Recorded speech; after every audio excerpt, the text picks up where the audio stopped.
नमस्कार दोस्तों, 2021 में ये दिसंबर का महीना है और हम नॉर्थ वेस्ट राजस्थान के इलाके में अनार के बगीचों में पाला गिरा है। ये 19 दिसंबर और 20 दिसंबर के आसपास। तो इसमें जो निचले इलाके में जो खेत हैं या बगीचे में जो पौधे लगे हुए हैं, वहाँ पे ये पत्तियों पे ठंड की वजह से शेडिंग होती है और ऊपर से डालियाँ जलती है। फूल या जो भी पार्ट होंगे इसके, वो जैसे बर्न हो जाएंगे ऊपर से। ये देख रहे हैं आप, और ये पत्तियाँ, ये फूल, फल जो है वो नीचे गिरना शुरू हो जाएंगे। अभी हम इस बगीचे में खड़े हैं। यहाँ पे हमने एक नवाचार किया है कि हर साल इसमें ये समस्या रहती थी और अभी काफ़ी किसान ये फेस भी कर रहे हैं इस टाइप की प्रॉब्लम। कोई लगातार 2 साल से फसल ख़राब हो रही है, उसका खर्चा वेस्ट जा रहा है।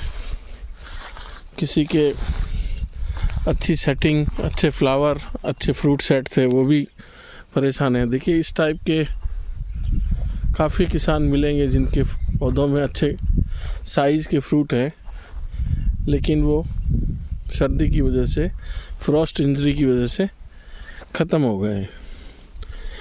तो इस बगीचे पे भी हम यही सिचुएशन थी पिछले 2 साल से। तो हमने 2 साल से ये कार्रवाई करने के बाद में अब हम आपके सामने ये चीज़ पेश कर रहे हैं कि इस टाइप के जो फार्मर हैं जिनके ये हर साल प्रॉब्लम रहती है, तो वो एक बैटन क्रॉप सिस्टम होता है। उसमें आप लगातार जैसे आपके फूल आते जाएं, सेटिंग होते जाए और हार्वेस्टिंग जो है वो रेगुलर बेस पे जब भी तैयार होता है फ्रूट, तो यहाँ पे ये पिछले 2 से ढाई महीने में और उससे पहले भी एक बार व्यापारी को भी दे चुके हैं ये, और फरवरी मार्च में भी व्यापारी को दे चुके हैं, और अगस्त में भी इन्होंने कुछ माल निकाला था तैयार। तो ये पिछले 3 से 4 महीने में क्रॉप निकालते गए और आगे सेटिंग होती गई। तो इनके अब जो ये लास्ट में इनको बगीचा खाली ही करना था, ये फ्रूट हटाने थे, लेकिन जो कच्चे थे वो भी हटाने थे और जो तैयार थे वो हटा के बगीचे को 2-3 महीने के लिए रेस्ट पे ले जाना था। फिर वापस फरवरी से ये शुरू हो जाते और फरवरी से जो सेटिंग होती वो सितंबर अक्टूबर में पहली तोड़ाई शुरू करते। फिर अक्टूबर के बाद में ये लगातार हर महीने में 2-3 बार ये कभी न कभी जैसे माल तैयार होता है ये निकालते जाते और आसपास की मंडियों में बेचते जाते, और उस समय इनको भाव भी एक नॉर्मल कंडीशन में मिलता और बाज़ार में कंपटीशन भी नहीं होता।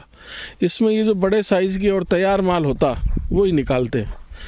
तो ऐसा कोई फार्मर है राजस्थान में तो इस बैटन क्रॉप सिस्टम पे भी जा सकता है या अम्बे बहार पे भी जा सकता है। दोनों में से कोई भी वो करके इस सर्दी वाला जो नुकसान है इससे बच सकता है।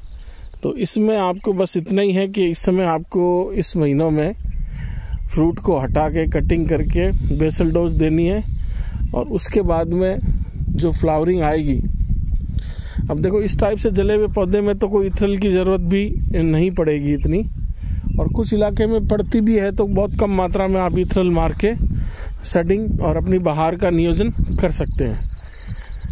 तो इसमें जो गर्मी की जो बचाव के लिए पानी की आवश्यकता भी पूरी होनी चाहिए आपके पास, और प्लांट की कैनोपी को भी इस हिसाब से आपको कट करना है कि गर्मी में वो अपने आप को गर्मी से बचा सके। थोड़ा लेट सेटिंग होती है, फरवरी के बाद में या मार्च में या even first week of April तक सेट हो जाता है आपका फ्रूट। तो वो अक्टूबर नवंबर में जब दीपावली से पहले, नवरात्रि के टाइम आपको पहली हार्वेस्ट मिल जाती है, और उसके बाद में लगातार जो आपके मृग बहार में जो भी फ्लावरिंग धीरे धीरे इसमें आती रहेगी, वो भी आपको अक्टूबर नवंबर में तोड़ने को मिल जाएगी। तो ऐसे इस बैटन क्रॉप सिस्टम में इन्होंने पहले 2 साल तक नुकसान मेन क्रॉप में हस्त बहार में करके नुकसान किया था। उसके बाद में हमने ऐसा सोचा कि भाई इस सिस्टम पे आप जा सकते हैं, तो इन्होंने हाँ किया और फिर ये इस सिस्टम पे गए। और अभी वो आएंगे तो मैं आपको पूरा उनका एक छोटा इंटरव्यू भी दूंगा कि उन्होंने कैसे किया और कितना उन्होंने रेवेन्यू इकट्ठा किया। तो अभी जो भी फार्मर हैं इस टाइप की प्रॉब्लम से जूझ रहे हैं और बगीचा हटाने की सोच रहे हैं, तो कृपया 1 साल इस सिस्टम पे जाके ही आप हटाएं। धन्यवाद आनंद शर्मा।